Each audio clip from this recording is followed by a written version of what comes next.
All right, we're live, and this is actually Jesse's thing. So tell us what to do, Jesse. All right. Well, I've been looking forward to this discussion for about 2 years now, almost, since they actually had their meeting. And really, what I wanted to do is just get into the ideas that Jordan Peterson and Sam Harris charted out to begin with, and their interactions. This was the first live meeting that they had, and so I've been looking forward to discussing that in my networks. And so I really just kind of wanted to put it to you guys to get what your takeaways were from their conversation, what ideas it prompted in your minds, and what your what if anything was changed about your perceptions, um, and where we kind of go from here. Because I think the question of religion in the modern world is at least as interesting and important as it's ever been. I think we're at one of those inflection points where there's a lot of people who are examining these things closely. So anyway, I'm just going to put it to you guys, and maybe we can go around and everybody can introduce themselves and go ahead and get started. Well, I will take it away only because I want to make a short housekeeping note too. This is now on my group, but we're doing it through my group specifically because mine is a public group. So that way it can be shared out to other pages and groups for people to jump in. They might need to join my group to comment, like in the live chat thing. So if you go to my group, the link is in our discussion, and I also put it up on Resurgent Us so people can jump in. This thing might need to be shared from my group to Jesse's group if he didn't already do it, and same thing anywhere else. So I'll just, I guess, say a couple of things quickly on that. One, this has just been also an interesting thing that I've looked forward to for about a year. I will say that I've tried to have other groups and book clubs online and locally looking for people to have this specific conversation or ones close to it, at least for a year or two, give or take. Maybe more in, related context, but definitely since I heard this about a year ago. And then I listened to it again, and it was good to hear again, just to get a different perspective after a while.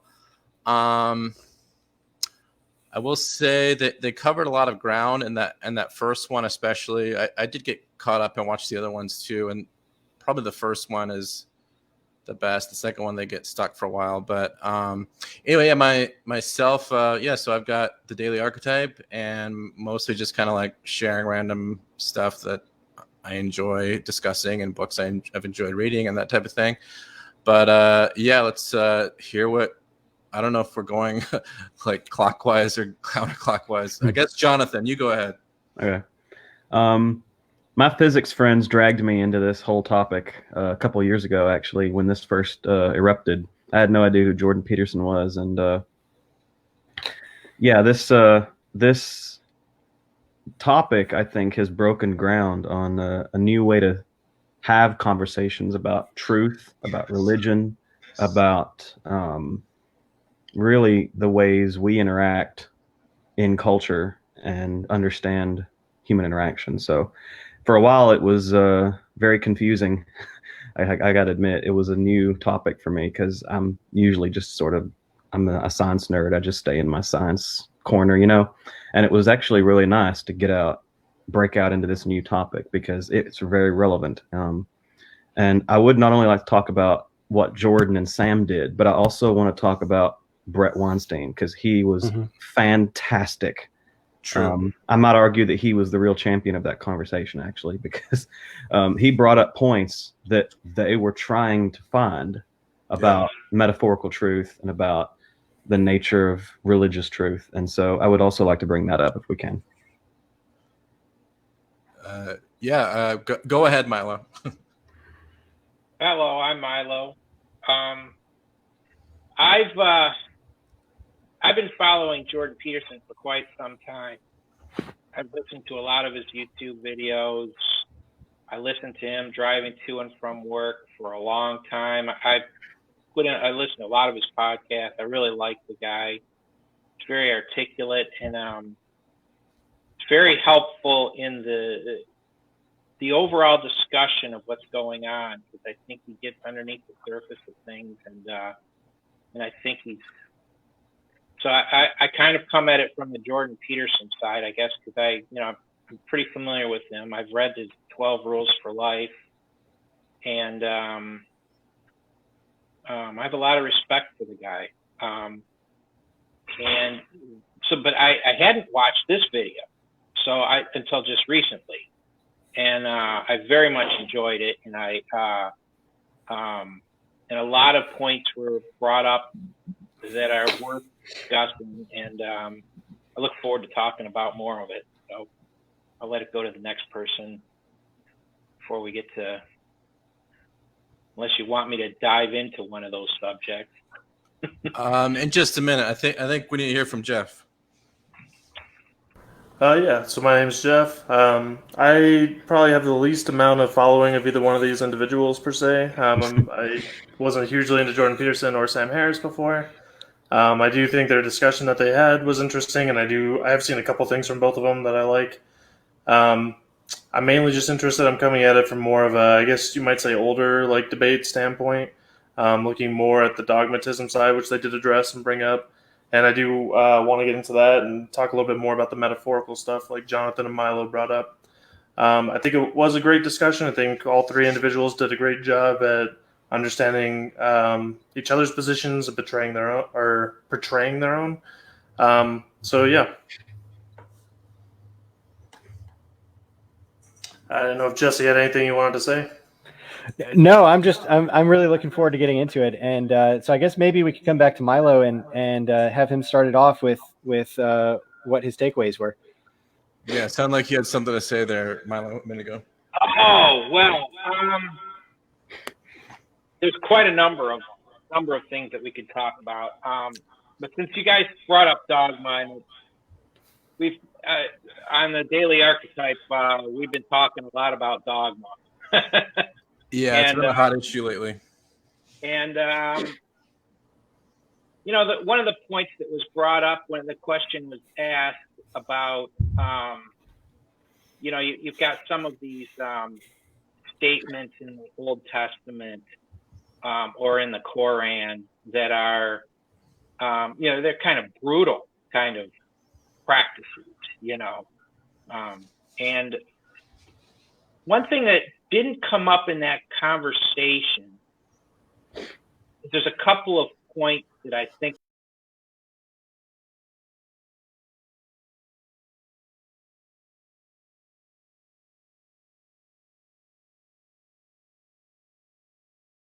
which they were written. And I think sometimes we as moderns, we like pick up these old texts and we paste our own cultural standards, and we expect it to live up to them immediately. And, within religion, there are varying degrees of people taking things literally, and then people that take things a little bit more in their context or see. And I think Jordan Peterson kind of talked about this, that there's a development of a narrative.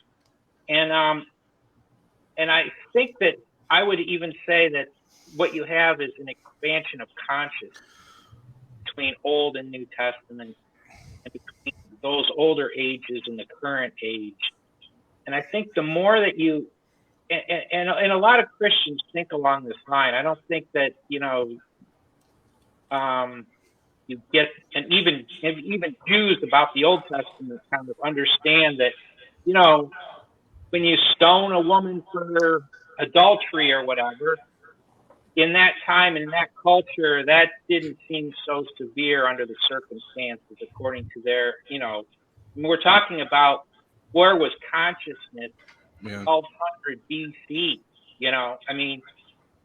it's hard, I think that it's unfair to expect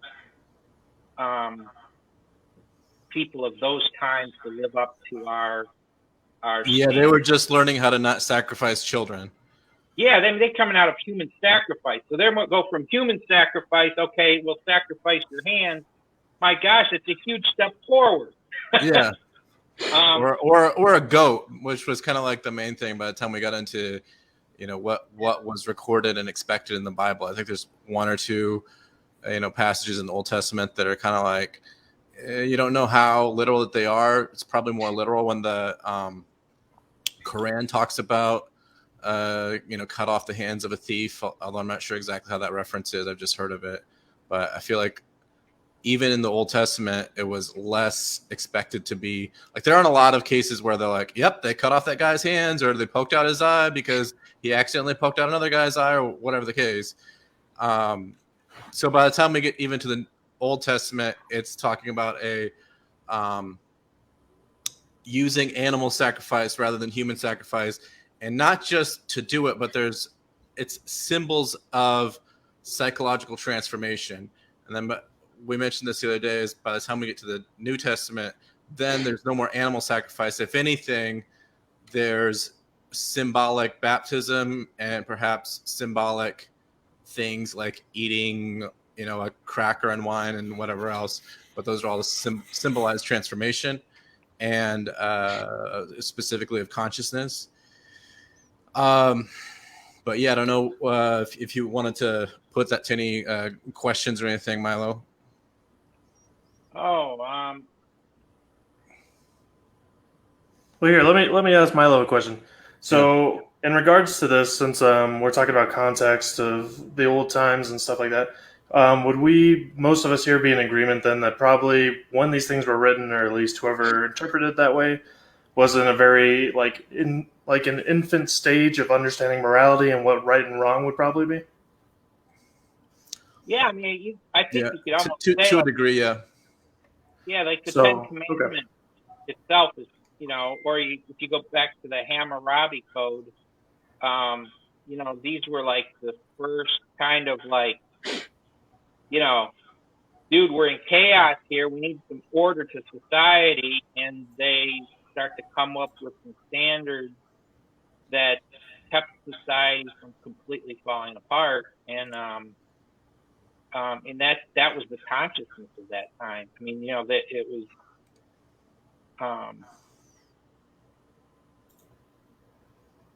You can ignore that for the most part. I'm just kind of putting it up there for the sake of we don't forget about the people who are making comments here. But yeah, you could say that as you go further back in history, like I think it was the third debate that they made. What was it? Sam Harris. And I know we're trying to stand the first, but this is just sort of a symbolic reference. But he always at the beginning of their debates, at least those four, they try to somewhat steelman each other and say what each other's arguments were. Although I forget exactly how this came in, but Sam made the point of like, there's a reason people aren't following astrology now, and there could be some debate about all that. But one point that Jordan made in that is that astrology became astronomy, and the astrology was its nascent form, just like alchemy was the nascent form of what we call chemistry now. So you could say along those same lines that some of the older religions, even the tribal religions before this, were the nascent form of what we have now for morality and even Western law and Western civilization. Okay. Yeah. Go ahead, Milo. I would add to that Jung would even say that alchemy and astrology were forerunners of psychology. That people projected their psyches into the heavens. They projected their psyche into the work of alchemy, and in this you kind of discovered the psyche of people of those long ago times. So I would add that to it too. Yeah, that's a psychological thing, which is something we talk about in my group a bit, but a little less so in these other groups. Quick housekeeping note. Jeff, your mic was giving some feedback. I put on mute just to double check if that's the one it was. But yeah, maybe just if you can't do a headset, that's fine. But mute yourself when you're not speaking. Oh, he lost his connection. Okay. So Jeff lost his connection. If he comes back, he'll come back. But anyway, so yeah, so to that point, I don't know if I want to get into some of the other stuff by Ian McGilchrist, but he tries to make a lot of this same point that the further you go back in history, it's more of a right hemisphere or hemisphere slash subconscious affair, so to speak, which was a lot of the point of the psychologists, not just like Jung, but even some of the earliest ones, like if you could call Nietzsche that, he's talking about how that sometimes they use the terms of the Dionysian gods, which we're talking about that which comes from the unconscious rather than these conscious thoughts we think we're always having.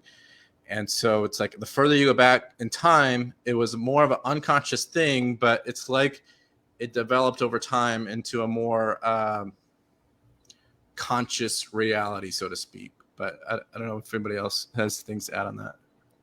I think that's right. But I noticed in the private chat, it looks like Jeff says you put me backstage. I'm still here. So check he might be down below. Okay, there we go. Hey, you're back, Jeff. Hey, you guys still getting feedback? Hello. Okay. Yeah, a little feedback. So yeah, just mute your mic when you're not using it, and that's fine. And so no big deal. You just mute your mic when you're not using it. Cool. Works for me. Cool. Okay. Anyone have anything to add to that? I would add that, I think that really like Jordan's take on that he didn't have really time to develop it. It was just this idea of a development of consciousness over time with some of these old texts. And when you see them as the growing of consciousness, then it contextualizes some of these things in the Old Testament, and then and you start to see that consciousness is growing. And I think that was a important distinction to make. I think it may be maybe it's worth talking about what is the cause of the problem. The cause of the problem being people looking at these texts and then pasting seeing them through the lens of our own psyche and not seeing them through the eyes of the psyche that made those texts. Our own personal lens rather than the lens of their reality, and that's getting slightly metaphysical, but not entirely. A little more psychological, which is fine. But I think, and to put that a little bit more practically, that's what we do in the court systems and all kinds of democratic systems, is we try to, when we're searching for truth in a not just it's right because I said so kind of way, we'll look at the lenses or the experiences or the perspective of the specific time and place that things happen and what things were said, whether that's a business agreement, a marriage agreement, all these potential things that come up in a democratic society.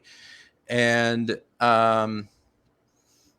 so that's why sometimes, it is a little, I don't know if I would say unfair, but maybe that does work. And that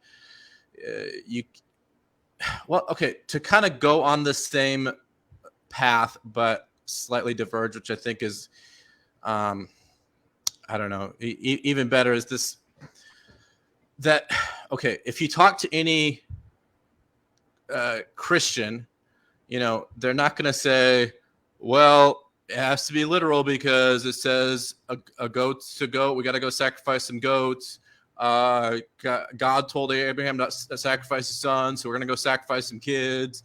All the literal. So if you talk to any Christian today, their understanding has updated, and anyone who would wherever they get their, even people who get their philosophy, the understanding of the world from astrology or anything else. I don't want to know if astrology is a good example, but you could even, I was going to say too, with Islam, they're in the process of updating and evolving, not just nonviolence, which is kind of obvious. That's like just some rogue groups, but also the way that they treat women and free speech and everything else. So these things update and evolve over time.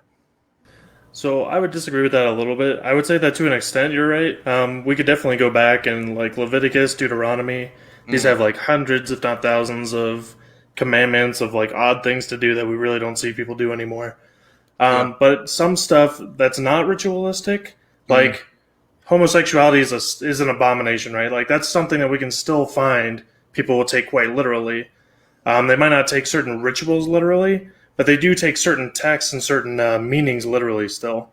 We could even argue that some of the New Testament is taken quite literally, like sacrament. We brought up wine and stuff earlier. I mean, this is something that's prevailed in many different religions since then. So in that sense, some rituals still exist too.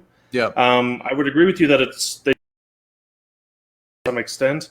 Obviously, there'd be quite a discussion if people actually thought that they were eating the flesh of Jesus when they ate like the bread or the chips or whatever they're going to eat. But there's a lot of stuff that people still follow. It just seems like in motion. Like they still just follow the ritual because they were told to. They still follow, well, this teaching said it's wrong, and it is wrong. And I know that we were talking about like, well, you got to look at the context of what's in the past. And I would agree with that totally. I would agree with Milo and Isaac about contextual commandments, essentially. Contextual. Sorry, go ahead. I was just saying contextual. Contextual? What did I say? Textual, but oh, okay. Anyway, so contextual commandments, but it's still. Sorry, I lost my train of thought. Oh, sorry. No, you're totally fine. You're totally fine. But it brings into question of, well, we admit that this was sort of an infancy thing, and even arguably the time of Christ would have been, while more advanced than the Old Testament, would have still just been the next step after, right? So when we look at, well, what's the next step after that, and why should we base, like, Jesus obviously didn't say, well, we should base ourselves on the Old Testament, we should do this new thing. So why do we now say, well, we should do what Christ said and not something new? Like, why are we not trying to find newer, better solutions to override the old dogma or the old ways of doing things? Well, I think that's what we're doing. And I think, like I said, that's why, and we talked about this a little bit the other day. We had some little casual lives recently in my group, but that's definitely what's going on. Even, like you mentioned the other day, how the acceptance of homosexuality, homosexual marriage has even changed dramatically in just a few years, not just practically, but also just how that it's, acted out and talked about and everything else. So that's sort of an update of, exactly what you're talking about. And there's a lot of other things that are constantly happening in that area. And then, a lot of these things too, I think that where we get stuck is when let's say a Catholic, for example, is saying, oh, look, this is really becomes the blood of Jesus and the blood of, or the body of Christ when you put it in your mouth. And it's like, you can kind of look at that just as an example and be like, okay, that's stupid. But for all intents and purposes, and it might be like a symbolic thing that they can learn from or whatever, to symbolize the transformation of the mind or spirit or consciousness or whatever. But it's harmless if they do it. Now, on the other hand, if they say, get away from each other, you can't love each other, then that's different, especially when it gets into the government and church and state need to be separate and those kind of things. So, and I would agree that it's mainly harmless, but would we, if we were to, you say, like, take a poll, do you think, of like people taking the sacrament, do you think it's mainly they take it as symbolic of like, I'm renewing myself? Or would you think that they would take it more as like, it's a contract between me and Christ, and as long as I do this thing and remember him, I'm going to get into the afterlife? Like, I feel like more people would be along the latter half, like in the majority right now, I would assume, right? I don't think so. I feel like, well, it's really tricky to and I'm not like a Catholic apologist, but just trying to figure out what they think and my experience and knowledge with that area, which is not unlimited, but somewhat limited. But, I would say that there's some that just do it as part of like a ritual, like here's people doing it. And then there's some that, like, oh, my family does it, so cool, whatever. There's some that take it more literally, like that's the blood and body of Christ. And then for the most part, it's taken in their minds or whatever as this is a symbol of conscious transformation. And maybe they have that afterlife aspect to it, but it's going to be different. think it would be heavily the afterlife aspect. I don't think if we polled a bunch of Catholics that they would even come up with the idea that they're making some sort of conscience like transformation. I think that's more along a certain a certain philosophical group that people here might pertain to. But like I grew up like with Catholics, Mormons. Like the sacrament is something I'm very familiar with, and it's a very heavily afterlife. Like sacrifice of Jesus means we'll be resurrected. It means we can get into heaven. The There's only a lot way of we're symbolism really about an actual reward system here. Let me just make one point on that, is that when I say conscious transformation, and yeah, that does sound something more like the philosophical things we might talk about, like in a psychological kind of way, and it is probably that, or supposed to be that, or along those lines. But when I say that, I mean because this is to represent people that are trying to overcome themselves having sins or bad habits or bad thought lives and those kind of things. And so the symbol, it's the same thing with baptism, but a little variation. The symbol is destroy the old ways, especially what you'd call the carnal attitudes, the carnal mind, the carnal spirit kind of thing, and then bury it, whatever, and be reborn. Although that's more of a baptism symbol than a sacrament of communion symbol. But it either way, it's symbolic of, and then the communion symbol is a little more along the lines of symbolizing taking on Christ as a personality, submitting to him, and all those kind of things. So that's what I mean by conscious transformation. We all have a different experience with religion. Yeah. So the only way we would settle a question like that is by looking at some kind of polling numbers. Like my experiences with religion have all been supernatural dogma based when I was raised. And there's probably a lot of people here who didn't have that experience. So I might be the only one. So no.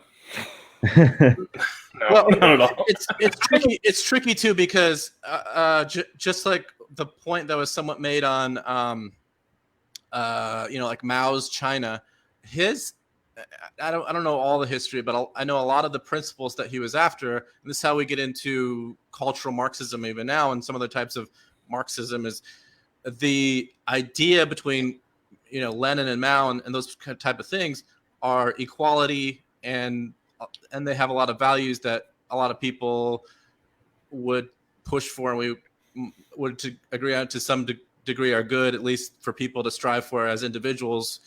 But the problem was that it was pushed dogmatically or forcefully. And so it's the same thing with whatever a religious text is. Like if a religious text says people should be equal, or a just ideological text says something like people should be equal on whatever level, and then if that is said, okay, there's what it says, cool, we should try to adhere to that, then the difference is how much people are pushing it as you're stupid if you believe that, or we're going to kill you if you believe that or don't believe that, or whatever. And so that's why, to kind of get back to how we started, it was the issue often becomes the dogma more than the thing in itself. Right. Yeah, I think we'd all agree on that. Yeah, Sam made that point in the discussion. Yeah. One of the things that came up was about how there's multiple ways that humans get to that sort of dogmatic positioning, religion just being one of them, right? Yeah. So and there's the issue of Stalin cult of personality, the North Korean regime developing that same cult of personality, and so they get a kind of godlike aspect to them, and it becomes a kind of quasi religion. And it seems like humans keep on doing this over and over again. There was an essay by George Orwell, Notes on nationalism, I think it was called. Yep. And he was talking about, more or less the same kind of phenomenon. He was calling it nationalism because at the time that he was writing, that was sort of the predominant dogmatic ideology was about the nation state. But humans have sort of obsessed about religious or supernatural aspects, and so it's taken a lot of different forms. And so I liked the formulation that they each kind of came to, where, and I think it was Jordan Peterson that structured it this way. But it's basically what Sam Harris calls religious fundamentalism might be analogous to what Jordan Peterson would call order, and what Sam might warn about as far as moral relativism, that's what Jordan Peterson would call chaos. So it's the sort of, they're each trying to avoid. To just clarify that, I think Jordan clarified something on that line to what you're saying, and he said that they're both avoiding a pathology towards either one. Right. Right. Yeah. Yeah. Both are going to always be in the world, but we don't want to be unbalanced. And like Jordan always says, we want to kind of walk that line between order and chaos. Right. Yeah. So, well, the point I was trying to get at is that they're both worried about the same phenomenon. They're just giving different names to the same conceptual thing, where it's the extremes of either pathology that they're worried about, and they just sort of, they have a different vocabulary for how they're expressing it. But and that's one of the things that I really wanted to bring up this conversation for, was because and I wanted to have this conversation because I think what they do when they steel man, when they're employing what Carl Rogers had developed as a psychologist, where you steel man the other person's ideas, that corresponds really well to another book I was reading called Never Split the Difference by Chris Voss. He's a FBI negotiator.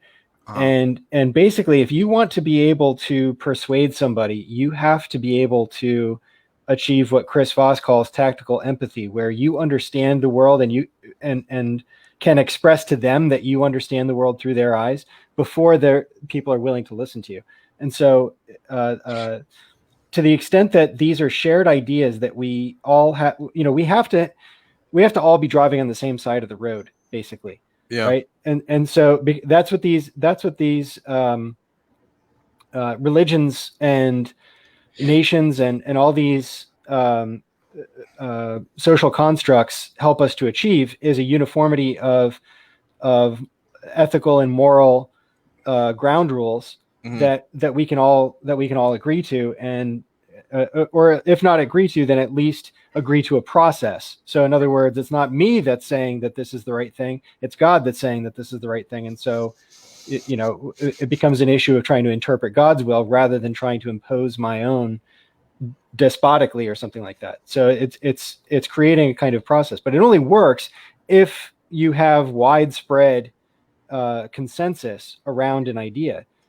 And so anyway, the reason why I really loved about this conversation is that their technique of steel manning one another helps to achieve that consensus in a way that, here in the 20th and 21st century, we've discovered, late 20th century, they discovered in FBI negotiations is like, that's the way you break into somebody's mind to communicate with them at a level that they can really hear you.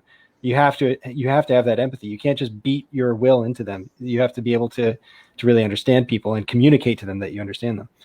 Yeah, and I'll just say briefly on that is that I think that the reason that we steel man is because when we have our own ideas and our own like ways of structuring the world or whatever, like let's say I'm a Christian, for example, or a Christian apologist, hypothetically, then I'm going to, in my worldview and the way that I try to act in the world and the way that I look at the religious text of the Bible, for example, I'm going to focus on certain things that are important and apply to me, and I'm going to ignore certain things, or maybe say it was symbolic about, stoning adulterers and maybe things that you can interpret as slavery is okay and things like that. I'm gonna do that. But then this is sort of to our text person's point a bit about how there is sometimes, and maybe it's more so, I don't know if this is why that, people like maybe Jonathan had experiences with dogmatic Christianity or whatever, because sometimes people, whether it's dealing with children or whatever the case, they get lazy and maybe they say, oh, if you don't do this and that differently, you're going to hell. But I think in general, people are just like, and sometimes maybe it's more unconscious and they're trying to defend what that they're living. But in general, people aren't going around saying like, stop doing that and that and that and that, or you're going to burn in a lake of fire for eternity, but that's really what gets focused on, which is kind of like the straw man thing. But there you go. Yeah, and I would agree with that. I think it's more of a straw man now than it used to be. I think historically it's been more of the previous way, and we've seen more of a shift recently to where people realize the fear tactic doesn't really work anymore. People want reward more than they want the stick. And that's sort of why I think movements like this arise, where people are like, well, how can we change it then? Because the old ways did have problems. How can we make something new? Yeah. I get my issue that I've mainly come to with religion, and like for Christianity, an example, a lot of the principles that are in it, I would agree with, and I would imagine most atheists would agree with. It has a lot of good teachings. It has some problematic things that we talk about because they're fairly easy to attack without having to worry that the other person might believe in them. Like homosexuality is one we talk a lot about because it's old and people typically are all on the same page now about it. But the problem is, it's always hard to get over the old stuff, right? Like Jesus' whole problem, if we take him as a philosopher and not like a supernatural being, is his whole thing was he had to fight all the people that still believed in the Old Testament. Where he said, no, check this out. Like I got this new philosophical way of doing things, and you guys are all stuck in the old dogma, and here's the new way we should do it. And now we've had enough time that's passed since the time of Jesus, where obviously we've seen a bastardization of it a lot. And you could argue the Catholics did it and other people did it. People have misinterpreted it, whatever. And we've essentially reached a point where we say like, well, shit, we're having problems where people are fighting each other, killing each other over it. We do need to start this new wave, but we need to do it the same way he did. We need to say, well, you guys need to get rid of the old stuff. Like we can't keep it around if we want a new way to do things. Like we can look at it from a historical point of view, but we can't take what it says as meaning anything in a 21st century. And that's sort of what Sam Harris brought up at one point is, why are we having Iron Age conversations about 21st century problems? I think like people in this group, it might be cheap to bring it up UBI now because we outweigh like Isaac a lot, and that wouldn't normally be the case. But like, there might be a case that somebody can make like UBI is a good moral thing, and maybe there's a new Jesus figure would like push for that, like Martin Luther King Jr. So that's sort of we have to look at the problems from modern times, and we have to say, well, if we want to make a new thing now, we can keep around the old stuff for historical reasons, but we can't look at it dogmatically anymore. We can't look at it as even interpretively hardly anymore. Like we brought up contextual about, yeah, maybe it was wrong. Like back then they had to do this and that, even though we think it's horrible now in today's standards. But we have to realize that we don't know what is or isn't wrong then because we've lived our life based on the Jesus teaching since then, essentially. So how do we know things that we haven't like forced in that people have been fighting or some of the wrong stuff? We have to sort of completely revamp and take everything as like an old system. It makes me nervous to throw away old systems outright. Well, that's what the Pharisees said to Jesus, though, right? Well, Jesus was more of a reformer than a destroyer. I mean, he talks about fulfilling the law, not abolishing the law. He took it. Well, but he did. Well, let me just say quick to both of you is that what the point of was with Jesus is they became so overly dogmatic. They had all these 500 laws, and if you break one of them, there can be horrible punishment and everything else. They became overly dogmatic. What he came to do is to kind of rip out the principle that was already even in the Old Testament law and say, here's the principle. Now it's like, if you hate your brother, you might as well have killed him. But you can be healed from that. And same thing, if you look at a woman with lust, you've committed adultery. Now, that might get into a whole other thing, but the point is that the idea is on what your consciousness is like, and healing that, and what the principles are. But the way you heal both, the way you heal it all, is just take out the dogma.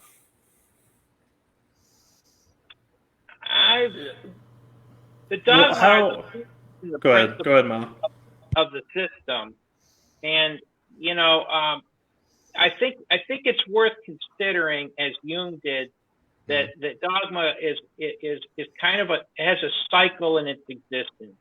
Dogma begins with a revelation or a numinous experience, an archetypal experience, and out of these archetypal experiences, the dogma grows out of that, and it points to that numinous experience, and it helps explain it. And it has those two functions. But over time, people become separated from the experience. And when they become separated from that experience, then the dogma becomes it becomes its own, it becomes self-perpetuating. The dogma fulfills the dogma. And it lost sight of the experience to which it was intended to point to. And this is what Jesus identified. He took the dogma and he pointed it. He says, no, this is pointing inward. No, this is he was, it doesn't exist for itself. It exists for something outside of it.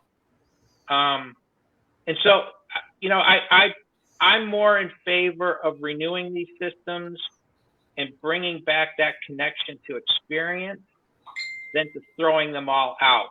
Because, this is one of Jung's critique of what ended in World War II and in communism in Russia. And his critique was this.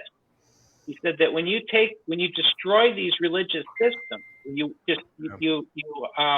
discount them, or they die because they're self-perpetuating dogma. Like when Nietzsche said that God is dead, he in essence was saying that religion had become, the dogma of religion had become dead. It was no longer connected to experience.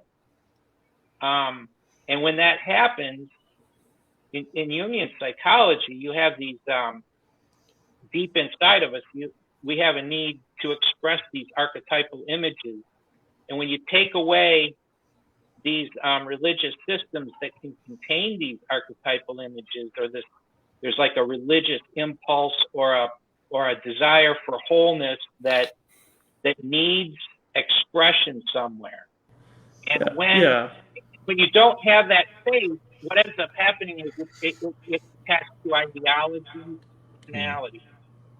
And this is where you get into tribalism, and which I think they discussed that. And and so like in Peterson's point is that you see atrocities with chimps, tearing each other apart. So it's not exactly culture that keeps us in, from that there's something. I'm just going to jump in here real quick. Sorry, I feel like we're addressing like 12 points right now. Right. So the thing about needing stories, like if we get rid of religion, then we're going to have this need to live out archetypes. I don't know. First of all, I don't know if I would necessarily agree with that. But even if we did look at it as like, well, story has utility, and we see that most people tend to like stories. Cultures have always adapted them. Why couldn't, like, say, Aesop's Fables or Disney would be a modern example? Like, Disney fulfills a lot of things that deal with modern issues and presents them in very easy story form to understand the morals behind. So why would we need a religion from 2,000 years ago that we all agree may not even be relevant anymore, when we have people that continuously make content and create stories and morals and different things to teach people all these different things that we've learned from in our day-to-day lives? Why do we need a very old system to be revamped when we already have new systems that work. Right. Brett Weinstein brought this up when he was asking Jordan. He was like, okay, maybe there were metaphorical truths, and bringing that word up again, in these old stories, but that doesn't mean they're going to transfer and keep their utility today. Right. So at least all of them. Some of them might. Yeah. Like for example, a lot of Jesus's teachings do transfer over, but a lot of the things in the Old Testament certainly don't. So the question is, okay, just like, Isaac said, peel out the sort of what would you call it? The commonalities, the parts that are still relevant, siphon it out and form a new thing that works just as well, but it's in the old system.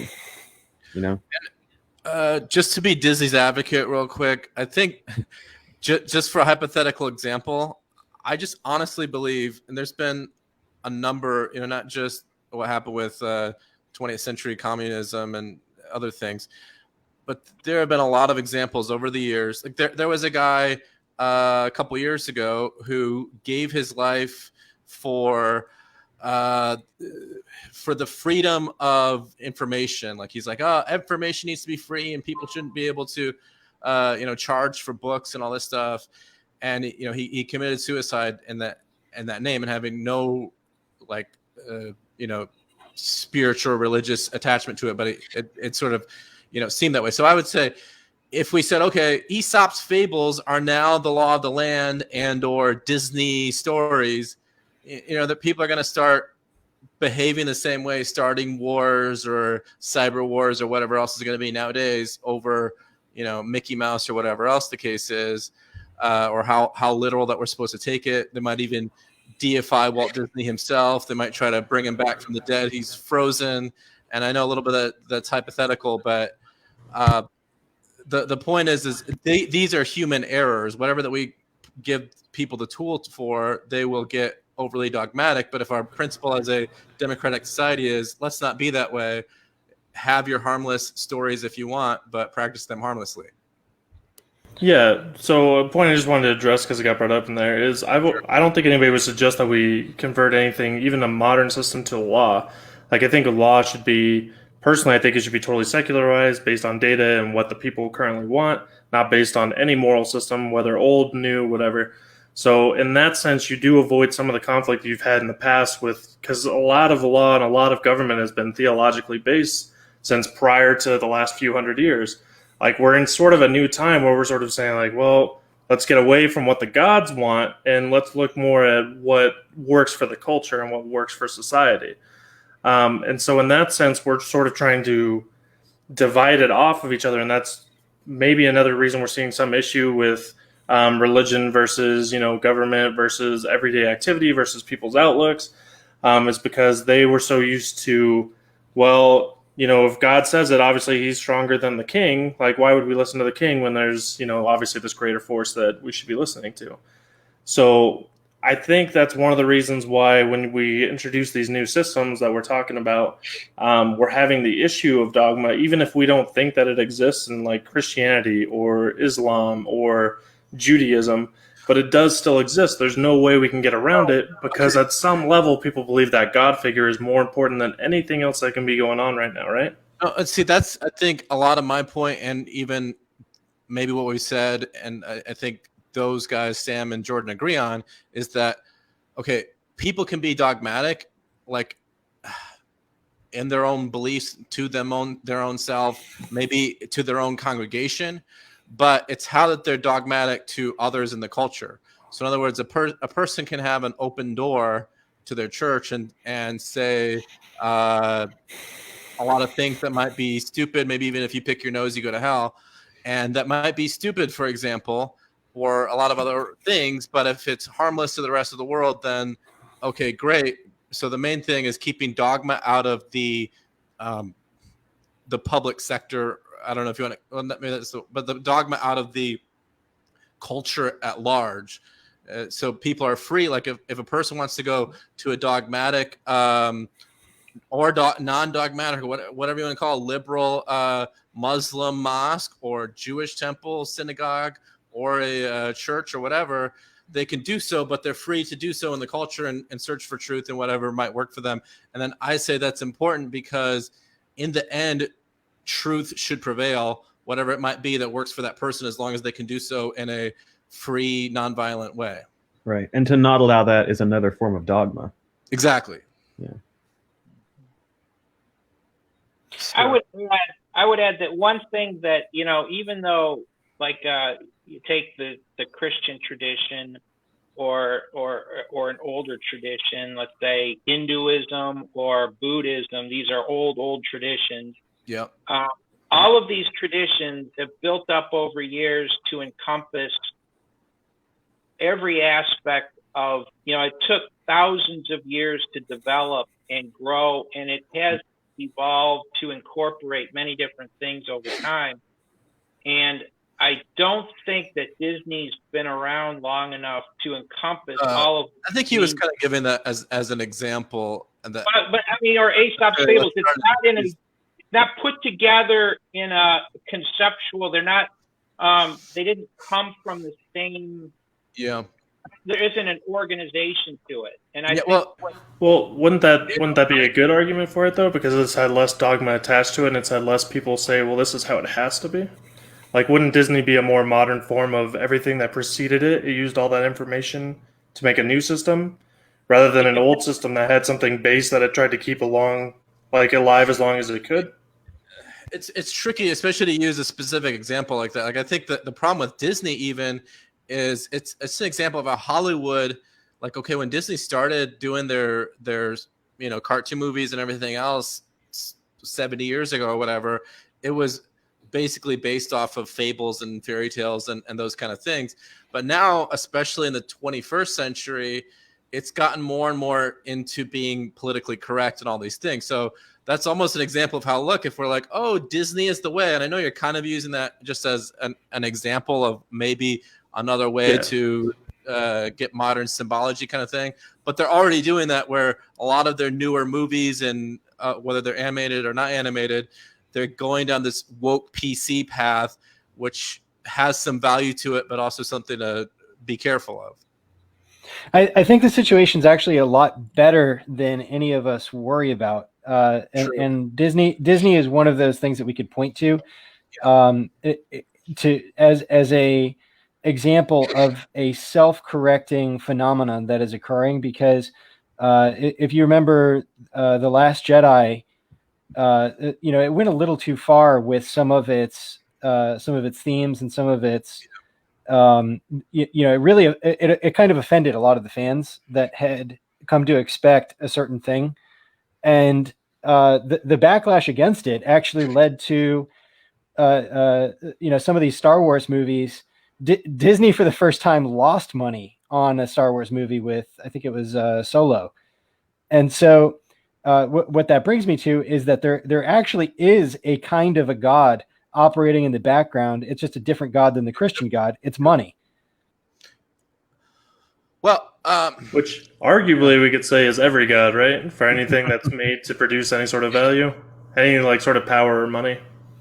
Yeah, well, it's an idea. It's a very flexible story. That's the beauty of money, is that it's a very, very flexible story that is constantly being updated. Every day you can see the market rates updating, and you can see numerical data coming in that updates. And so it's got a utility and a flexibility that none of the earlier gods could really, you know, Marduk cannot compete with U.S. currency. You know what I mean? It's a powerful story, but it's.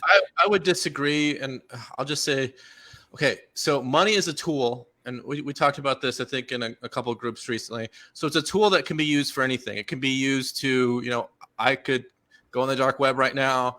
I'm not going to, but I could hire someone and assassinate someone. You know, you could do any number of evil things with money as a tool. Mm-hmm. And sometimes we don't even know what all of the things that are being done with money. And this is why that a lot of people will attack capitalism and attack everything else affiliated with money, because there's so much evil that you can say comes out of money, because it's a tool that brings out human consciousness. So you could say it's from a part of the unconscious or a part of what we are. Although what that is, what I would say that's sort of good, and I don't know if you call it money or the free markets or whatever, is that things will come in, including horrible ideas like everybody thought smoking was healthy. Even doctors would recommend it 50 years ago or whatever. And then we realized it's a horrible idea, and we've been trying to correct for that ever since. And that's just one example. So it's tricky. It's almost like sometimes this is a little bit in like the Jungian psychology that we talk about, but it's almost like how a god. Sometimes people will say like God, the devil is the brother to Jesus or the shadow to God. Mm-hmm. So same thing. If you deify, so to speak, which we kind of do with money in a way, symbolically or whatever, we say, okay, money is our God, sort of. It's going to be our God and our devil. Mm-hmm. And so you can recognize it as such if you can remember that. To remember when it's like, okay, it's giving us wisdom, or when it's giving us the opposite of wisdom, foolishness, or whatever you want to call it. Yeah, no, I definitely concur with that aspect of the shadow. I'm not in any way saying that money is purely a good thing, that it's a omnibenevolent kind of a God. It's not. It's more of I think it's more when Harris and Peterson were talking in earlier conversations about truth, they had a dialogue about evolutionary, whether truth was nested within an evolutionary framework or a Newtonian framework. And I tend to think that what we can know about the world is more so nested within the evolutionary framework. That actually made a lot of sense to me, that what we're really doing is we're playing games every time that we're doing anything. It's all types of games. And so, you have the game theory surrounding the money game. You have the game theory surrounding even physics or mathematics are types of game theory. And the I think the evolutionary framework has now been sort of extended into the financial sphere. So you still have survival of the fittest and evolution and growth and change, but it's happening more rapidly, and not in a biological way, but it's happening in a sociological way through how companies will rise and fall, and nations will rise and fall. The battleground for evolution has shifted significantly from the natural world into the man-made world and the imagined world of. And these are all stories. These are what Christians are trying to do is essentially in my view, and some people might find this offensive, but it's sort of like LARPing. They're live action role playing, trying to get points in a way. The points being God's approval. What we're trying to do, who are entrepreneurs or something like that, we're trying to get customers. We're trying to expand into markets, market approval. Yeah, we're playing a game too. YouTubers are playing a game. We're trying to get subscribers. We're trying, these are all games that we're playing, and there's ways of knowing whether you're doing well at the game or not doing well at the game. And for the ancients, if they got destroyed or if they got humiliated by their rivals and enslaved or something like that, that was God's displeasure. They were losing the game. That was the feedback loop, something like that. Yeah, trying to. Go ahead. Oh, sorry. Go ahead, Jonathan. I was going to say, who are physicists trying to appeal to when they play? I think it's a good question. That is a really good question. I think, and this is where it does get very tricky, because I think this might be a good segue into the truth discussion. Yeah. Versus.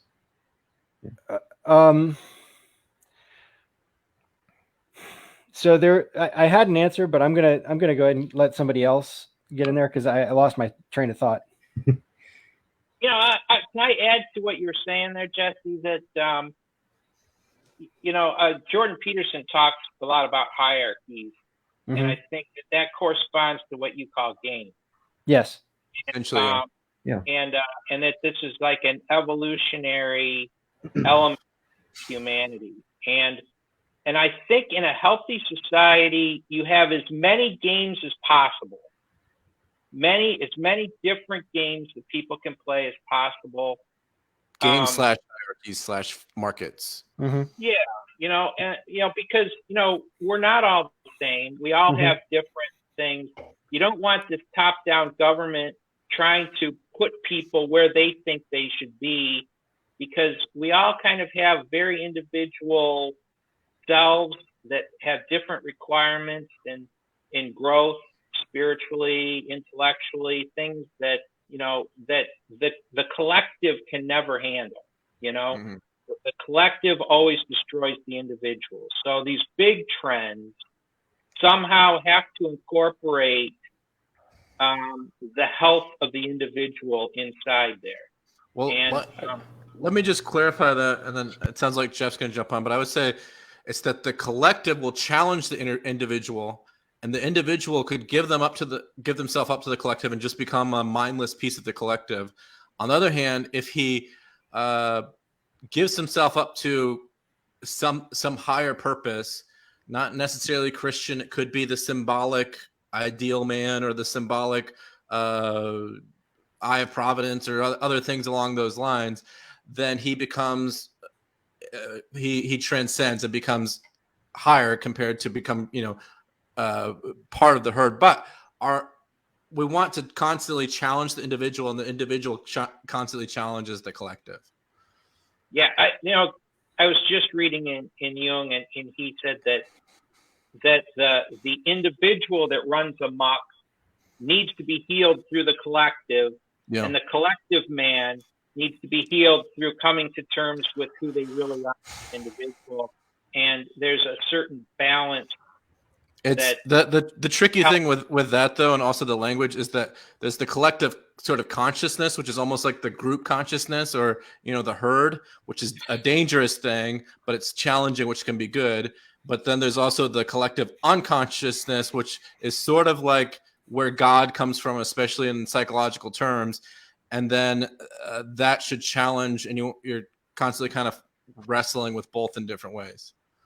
That's just order versus chaos again, in some ways. Yeah, to a large degree, yeah. You can reduce just about everything down to order and chaos. Right. And yeah, to a large degree, yeah. Milo, I love all of what you were just talking about, and you actually helped me rescue my thought of what it was I wanted to say. Because I do have an answer to what physicists are doing and chemists and all that, and it's actually not the search for truth. It seems on the surface like it is, but it is a search for status and relevance and significance and all of those things. The scientists are trying to get published, and the way to get published is through finding truths. So as individuals, scientists are trying to add to the collective knowledge in a way that's going to get them recognized, and in a way that's going to create an advance that if you're a physicist who gets your discovery noticed, and that leads to a whole new field, or that leads to a key invention or something like that, that's what they're aiming for. That's the whole purpose of doing this is to contribute in some meaningful, relevant way that adds to your status within the collective. And again, it's that truth is I think it's a means to an end. It's not the end in itself. So that may be, I could be wrong about that, but I think it's a human motive. It's a selfish motive, even there, that drives scientists. They're still just people. I think that's true at universities a lot. The push to publish, which I think often is a bad thing, that's clearly a force in science. I don't think it's always there in every person, and I could give several examples of that. It depends on the person. Some people do publish for the sake of publishing. A lot of scientists don't care. They care about finding out what's true, and they have a job, probably some teaching job, for example, or lecturing job, and they'll keep it. Some jobs are dependent on publishing, and some aren't. You probably know this. So, for example, they might get a position at some university, and they say, okay, we want 2 papers per year, or we want 2 publications in a reputable journal per year. Then their job depends on it, right?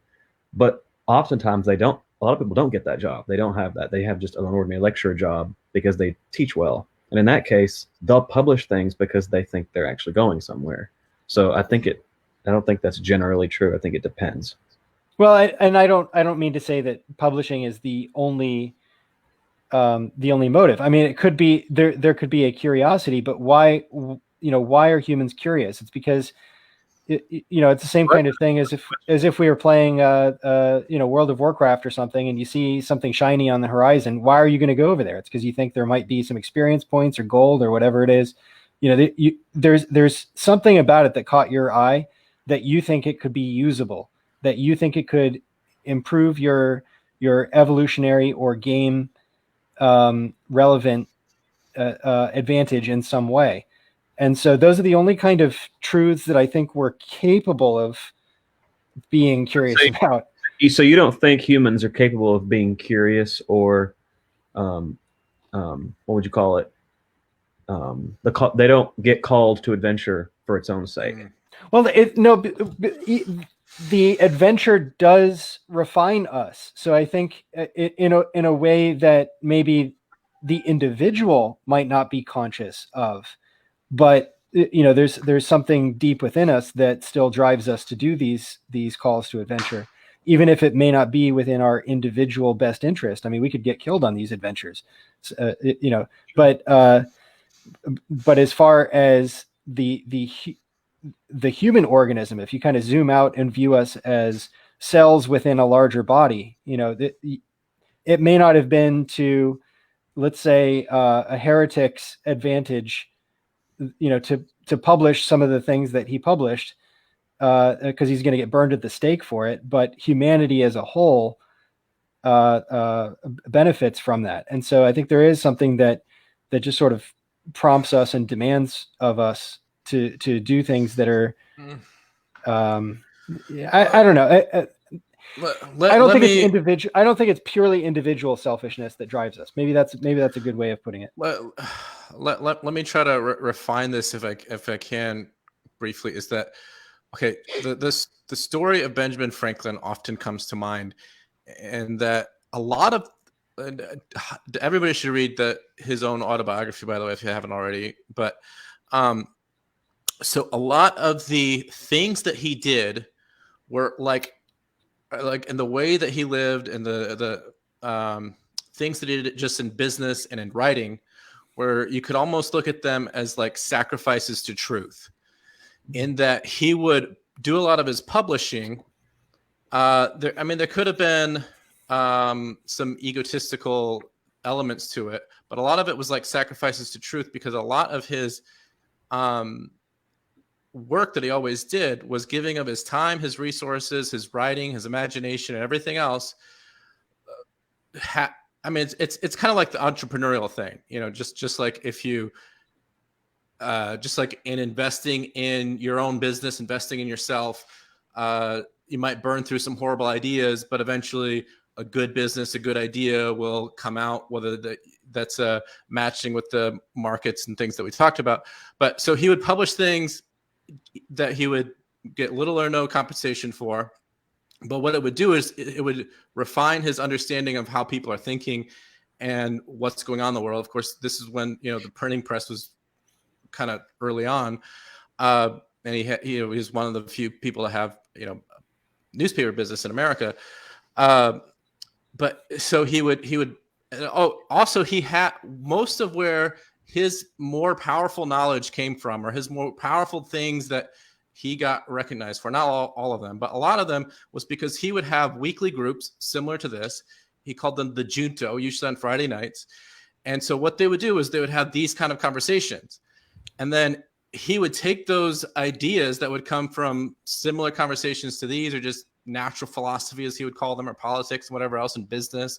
Then he would be able to refine that and give it over to what he was doing in the free markets and everything else. Mm-hmm. Similar things in an entrepreneur. Now, in a physicist, for example, it's a little different, because they get not very good compensation. So, okay, and a lot of things, and I don't remember what are all the different motivations, but so like sometimes people motivated by money, And then so a physicist probably wouldn't do what he does volunteer, although sometimes they do. And, you could look at like Isaac Newton did a lot of what he did without much compensation, but he got his money and recognition at the end. So they do it for money, but not purely for money. They do it for recognition, but not purely for that. And the money is also helps them survive and also helps them to get recognition and also helps them, which is the other thing, which is along the lines of love and sex, which is how people, that's just a built-in motivator, is that people want to have their intimate relationships and everything.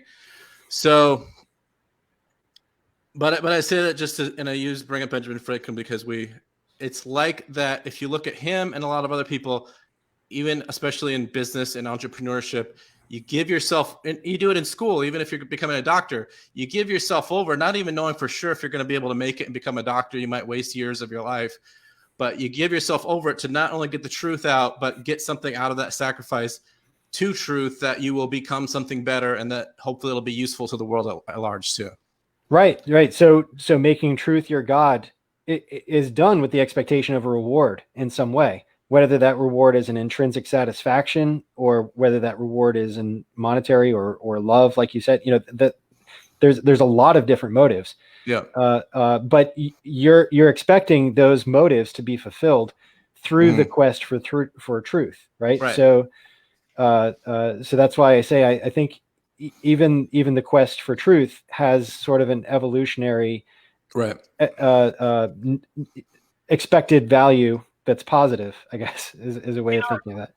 I kind of think that I would like to add to that because, on one side you have the motivation of love and sex, and then you have these personalistic goals, and I think you have there are feminine and masculine human needs in every person. Like the mode to create, even in ideas. I'm kind of with Jung that ultimately we're all looking for wholeness. Right. And depending on where we're born, where we're raised, our psychology, we're drawn to different things. And this draw is in part, I think, kind of compensating for other things in ourselves. Ultimately, this kind of invisible hand within ourselves guiding us toward wholeness. And this is why we, can kind of sometimes change directions. Our motivations change throughout the course of our lives. And you can never predict in any human being, where that's going to lead. Well, and I'll say on that note, like this is why I do a lot of posting, and I think, things on social media with, I'm not getting a compensation for it. And, I think a lot of us like Jesse are the same, where you could call it a hobby. And that's why, it's important to have creative hobbies too. But we do it more than anything because it brings internal healing. And I posted on our groups this quote from Jung about how if you find internal healing and you present it to the world as here's something that can help the world have healing, then you found a truth, and then you'll usually have to suffer in that process to bring that to pass in the world somehow. And so, and that I think often gets overlooked when we look at things in a more practical way, is that, sometimes if you go certain paths, like just seek after sex or love, just seek after money, just seek after recognition, it gets imbalanced, and sometimes that'll cause pathologies or disorders. And then you've got to heal that, and then that can often come through creativity. Right. Yeah, I wouldn't dare say that there are no other motivations to, say, a scientist. Yeah. My favorite example is Leonard Susskind, who was the founder of string theory, and he was sitting in his corner on his desk, and he just found a relationship between beta functions and what you would call the force of gravity. And this is great. It makes a string. I'm going to publish this. And he was so excited. If he was just motivated by the call for adventure and discovery, sometimes it just comes out of the unconscious. Right. But it turns out there were publishers at first didn't care, and they didn't publish it. And what did he do? He didn't celebrate. He got drunk. So, so clearly he was expecting something back. Right. So But Yeah. I think it's a mixture, sort of like we're all different, sort of. Yeah. Same thing with Isaac Newton when he published his Principles of Principia, or I forget how to pronounce it. But yeah. So he just kind of published it because it was his own thing that he was kind of doing to figure things out. And then he didn't really even care until what was it, Leibniz or somebody? Maybe, but they came and challenged and said, "No, I invented calculus." And then he really cared because the other guy, Oh yeah, that's a huge controversy. He hated it. Yeah. Yeah. Where originally he didn't care. He's just like, "Oh, see if this helps you guys." And then Leibniz and some others try to say, no. And it is a big controversy, and there may be some truth to it, but who knows? Yeah. Yeah, so in some sense, we're all a bunch of different personalities, right? Isn't that an idea from who is that, Jung, or we're a bunch of personalities sort of stuck together, and there's different drives competing.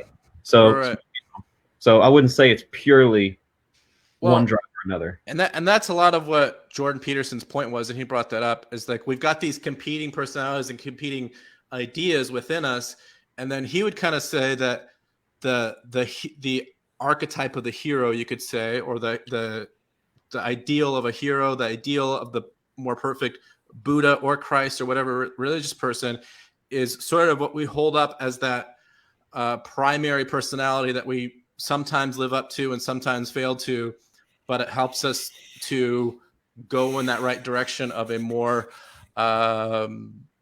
enlightened state, or a higher state, so to speak.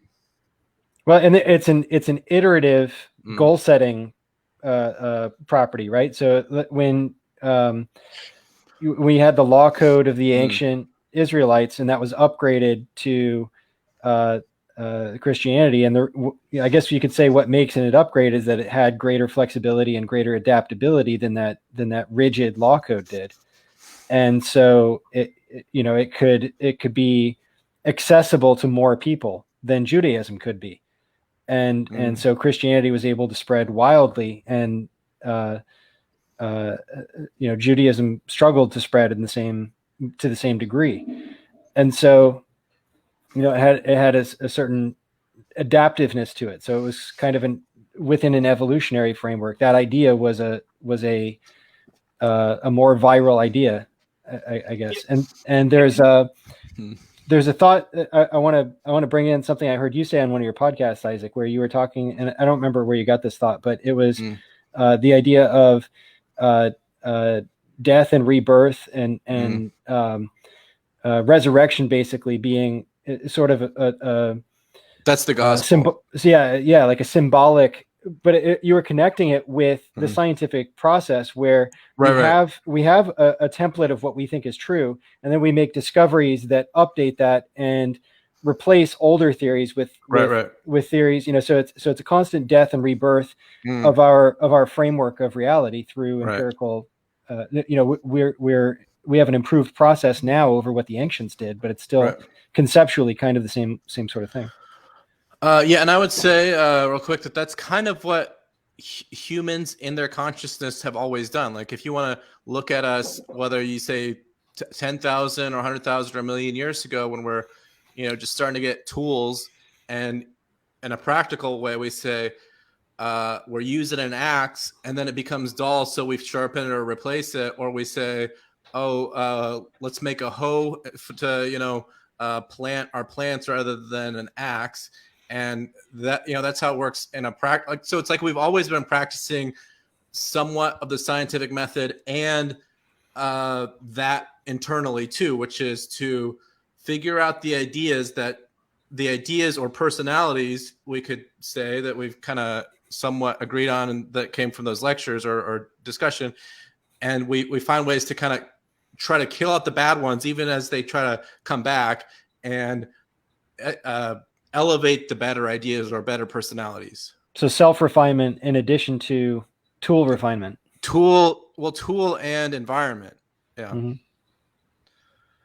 And what the point I think I was trying to make in that is that the scientific revolution, and I got into this with a couple books that I read recently, maybe especially Pinker, and then the Enlightenment Now, and then I also read which kind of made me the two books sort of correlate that and Jesus the Zealot, which is talking about the historical aspect of how the story of Christ came about, or Jesus anyway.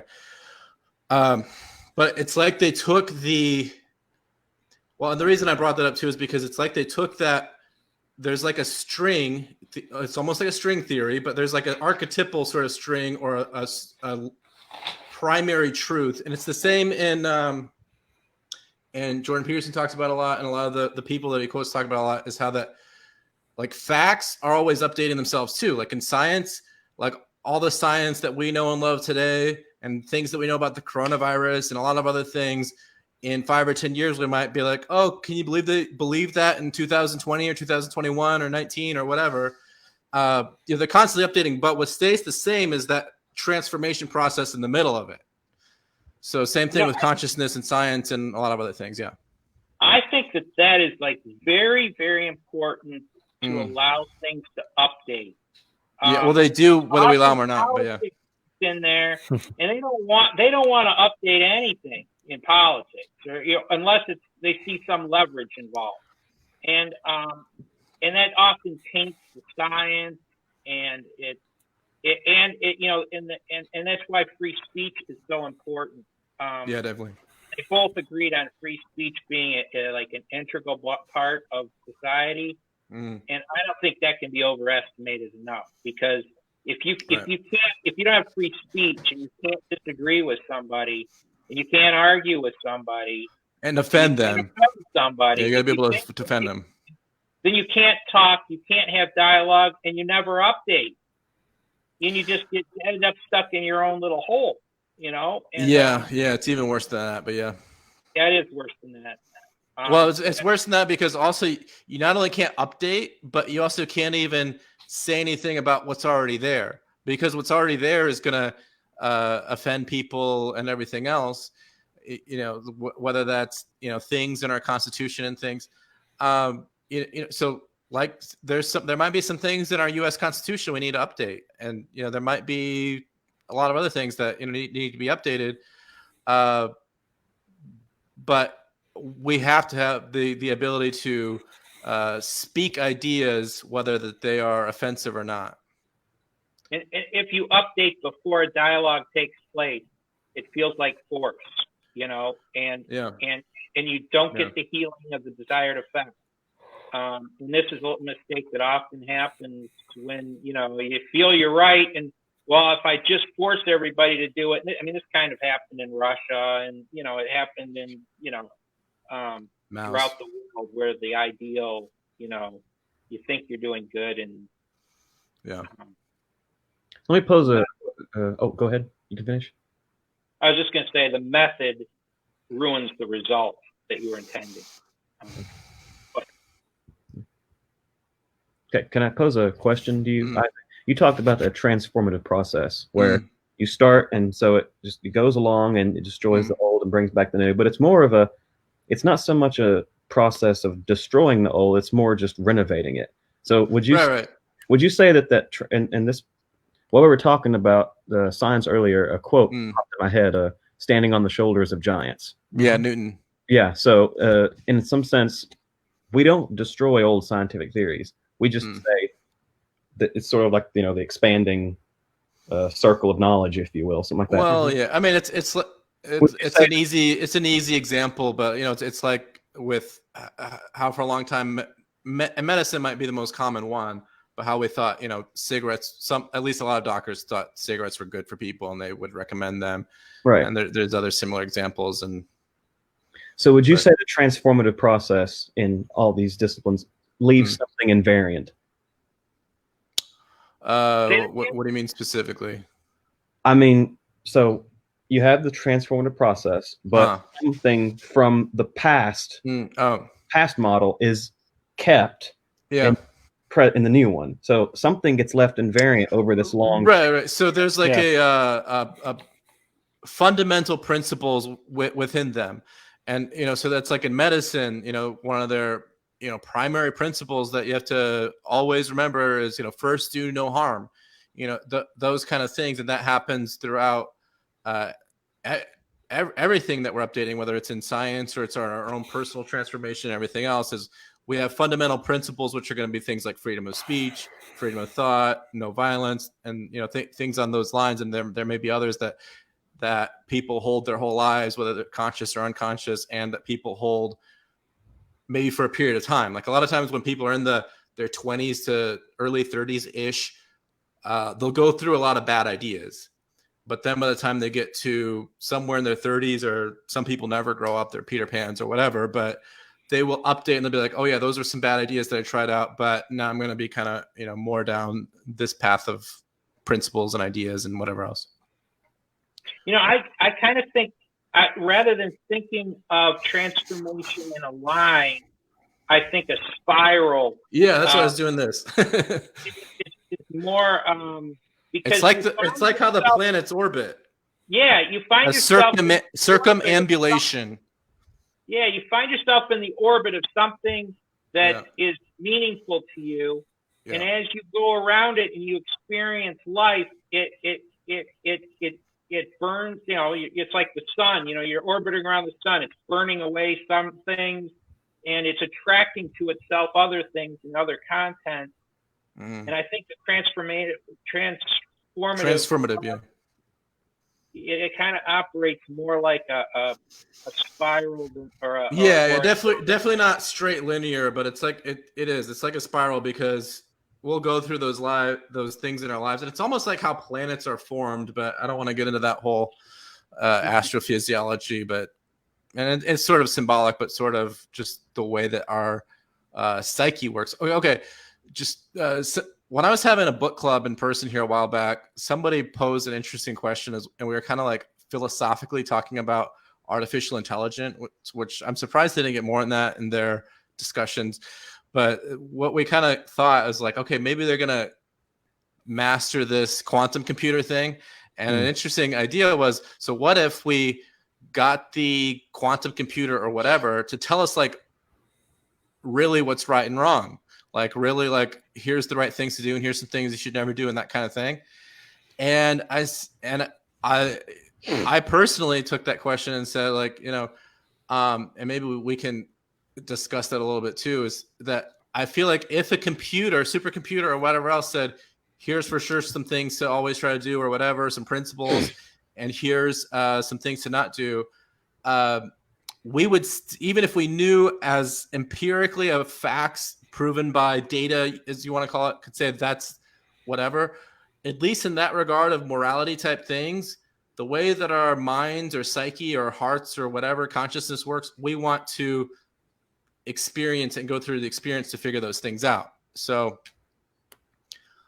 that's an interesting way of looking at it. Is if we know for sure what things are, we still are going to have, I think, and I don't know, maybe you guys can play with that question too, of like, if we knew exactly the things to do empirically or the principles to have, would we just be like, okay, we're going to do it? Or would we want to figure it out for ourselves? But we'd probably eventually learn by the time we're in our middle age or something. I think it's the same thing. Like, I think that if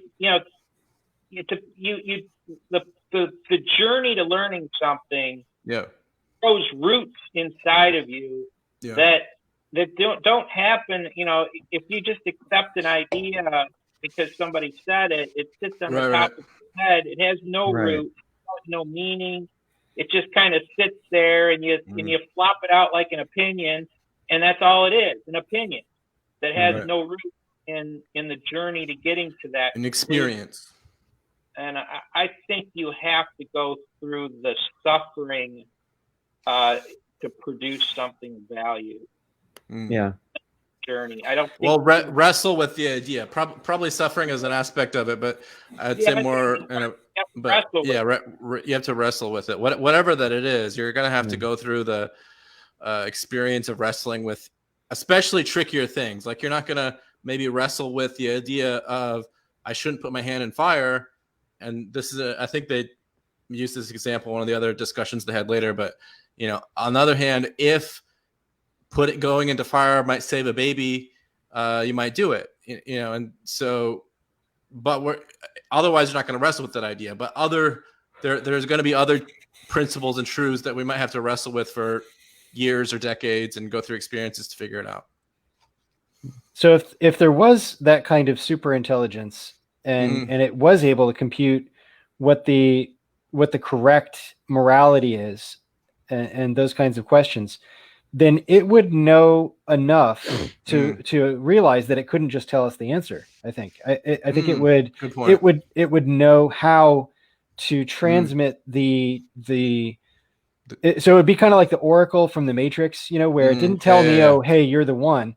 It told him what he needed, what he could process at that time, which is that he's going to have to make a choice between Morpheus or himself. And through the course of that, he discovers that he's the one.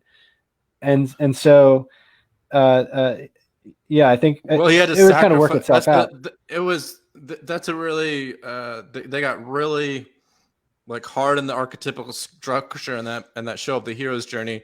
And he had to sacrifice himself sort of to the father to bring back the father, like belly of the whale, as Jordan might say, Jordan Peterson. And because he was able to do that and did that, then he became the one, or he realized he was the one, and he wouldn't have been the hero if he didn't sacrifice himself to save the father from pending death or whatever. So Jeff, I got a question for you. Was the Matrix was it archetypal? Sorry, I have pretty much zoned out. What was your question? No, that's okay. So we were talking about the archetype of the hero. Well, let me have Isaac set that back up again. And what were you just saying about Neo? Oh, okay. So basically we were on that because we were talking about artificial intelligence, and Jesse was saying probably this is kind of an interesting idea. So although I would kind of say on that note, it would depend on the programming, because if you're just like, hey, I'm the boss computer, just tell me what's the truth, and then then the computer might be like, okay, here it is. But I don't know if maybe the computer will be super smart, kind of like the Oracle, which was the point that not just smart like data smart, but smart in like human psychology smart, and say something else or get them to go on that journey to realize the truth in a different way than just saying it. So he gave the example of like the Oracle in the Matrix stories, which I said was like the archetypal hero's journey, very well put together. And so what Neo had to do was essentially sacrifice himself / risk sacrificing himself to the father to bring him back from the dead / pending death, which was most typified in that helicopter scene, where he jumped out of the building and he grabbed the father, Morpheus, as he's jumping out and whatever else. Anyway, so and then Jesse was wondering how you think that lines up as far as archetypal hero's journey, and maybe even if it's a good modern mythology, almost like Disney. And I would say that's a good example of like a modern hero's archetypal journey. But we want to know what you think of that, Jeff. Yeah, so I mean, if we're just looking at it from like archetypes or themes, like sure, yeah, it would definitely coincide with, and people have said this since it came out, right? Like I think the creators said that they based the Matrix off of the Christ story. Like Neo is based on Christ, is what they've said before. Because he's the chosen one, he has to be killed and resurrected again to come save him. I think a lot of things like this, a lot of different themes are just interesting to people. Because I mean, you could go as far as to say like, and I hate to, I don't know why this came to my mind first. I hate to bring it back to Disney, but like Aladdin, right? I mean, there was a stage where he essentially died, right? And the genie had to save him before he could come back. There's a bunch of those. Pinocchio that Jordan Peterson likes to talk about. There's a couple other ones. So people really I think it's just people really like the idea of like anything that, if you put yourself in the character's shoes, like who wouldn't like to be able to come back to life, right? Like, well, okay.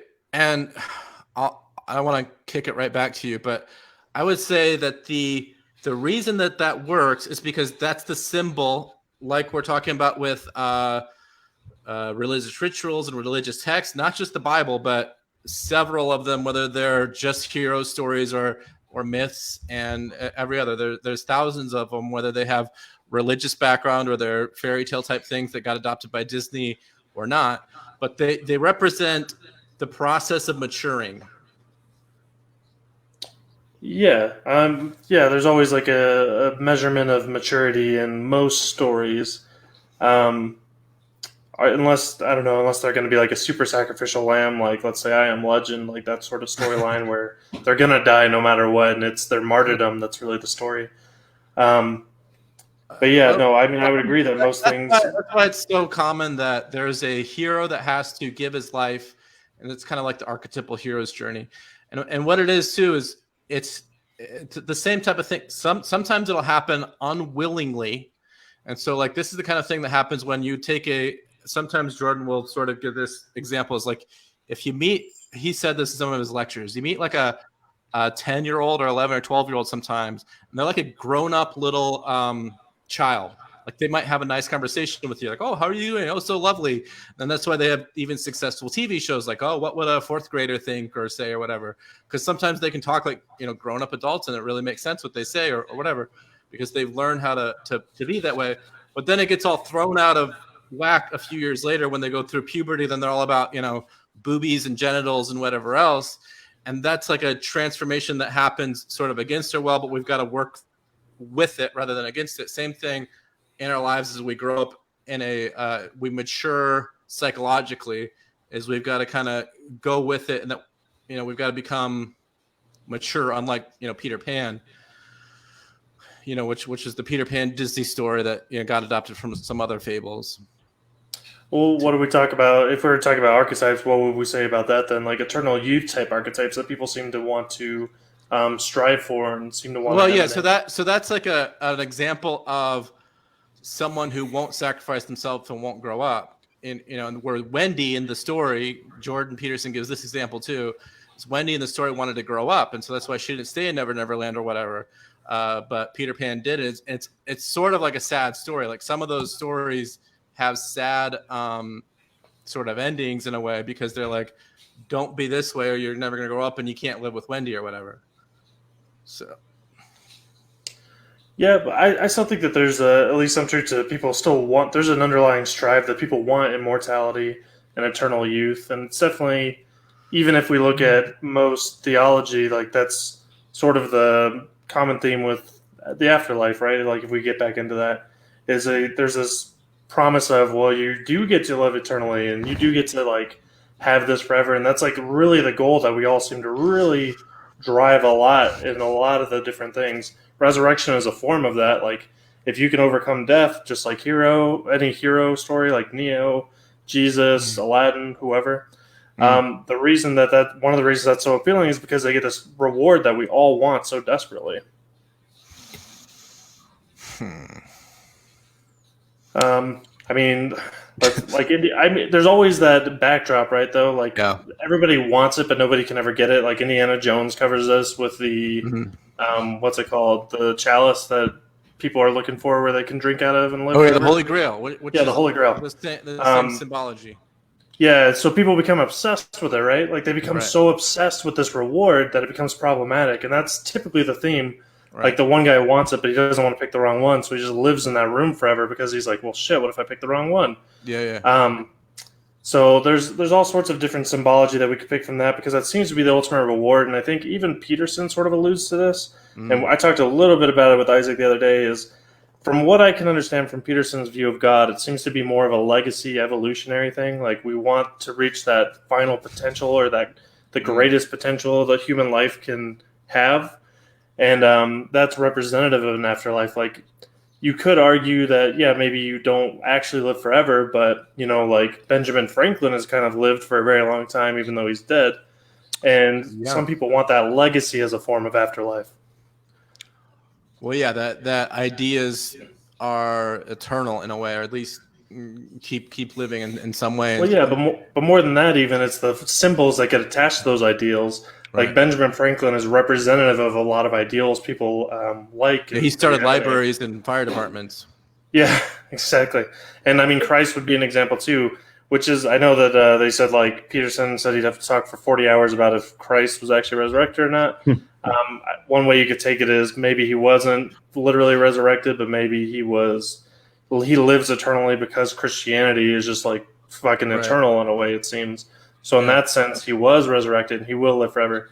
I mean, it definitely seems to be a common theme that we all strive for. It's just we're more aware of our possibilities than we can reach at this time. And I think it pisses people off a lot once you realize that, like, oh man, we're super aware, we can advance science.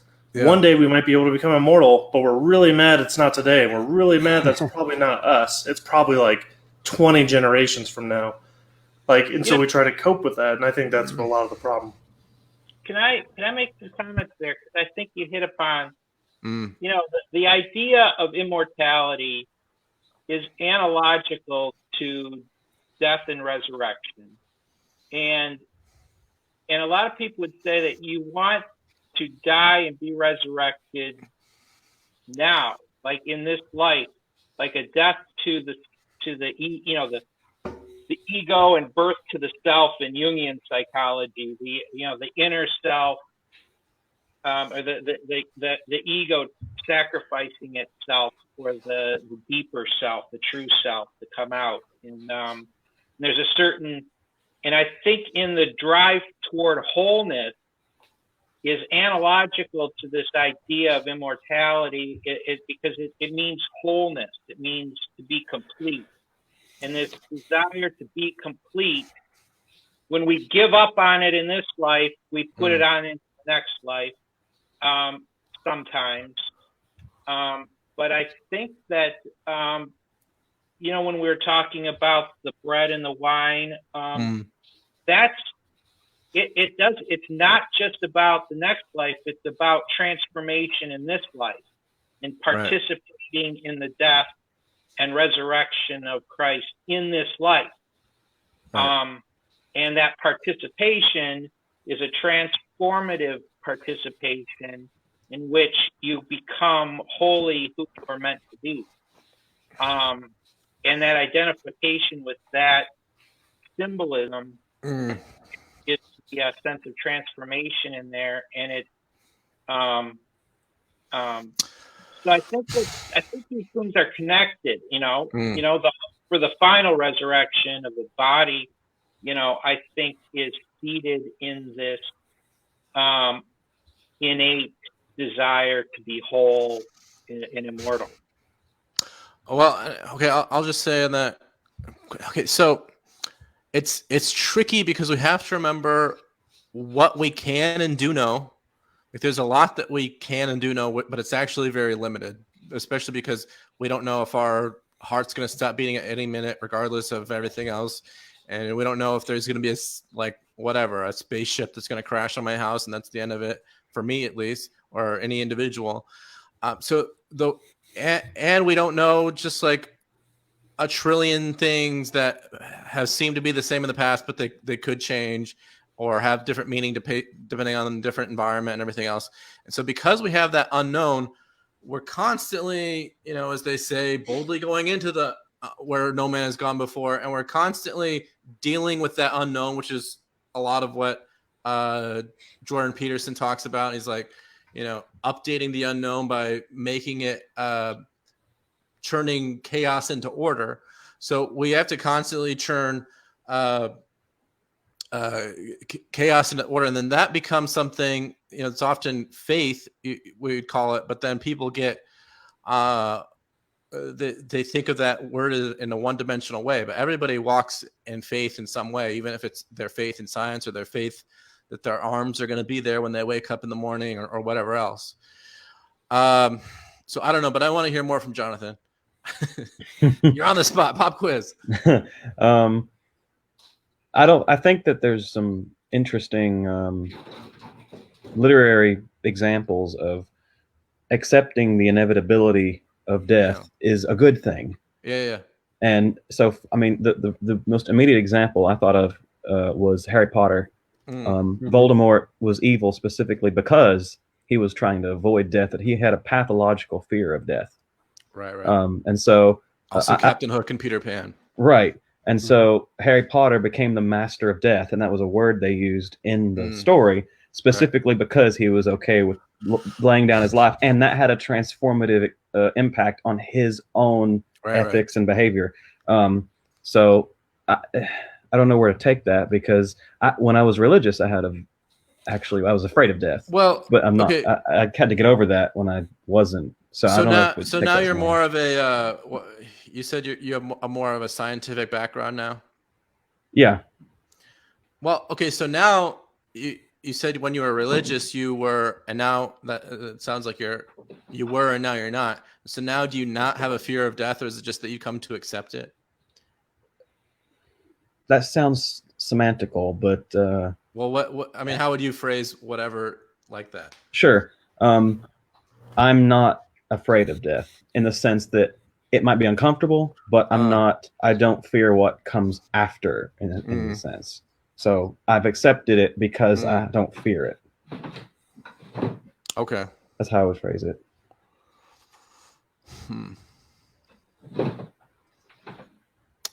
What do you think, Jesse? Well, I might be speaking just for myself here, but I think Sure. I'm running out of consciousness here. Oh, really?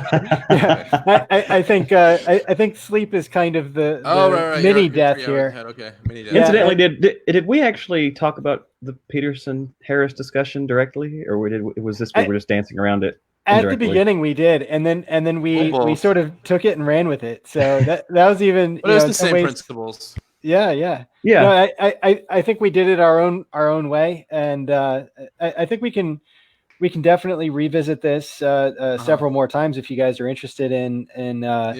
I may not be able to next week, but because I have some other YouTube videos planned. And so I will keep in touch with you guys and let you know when I'm available to do this kind of thing again. And sure. I would really love to continue the conversation. Yeah. So sounds like you're gonna go, Jesse. Do we want to take a break, wrap it up, or we could even go on for maybe a few minutes minus Jesse? What do you guys think about anything? It's whatever Jesse feels able to do. If he needs to leave right now, he's got to leave right now. But if we want to try to do it in like the next 10 minutes, that works. I think. Yeah, I'm not in a rush. I'm just Okay. Telegraphing my okay. Running out of steam. I'm not completely out, but you're not by yourself. Sure. Okay. Yeah. I'm going on fumes, but I have a little bit left.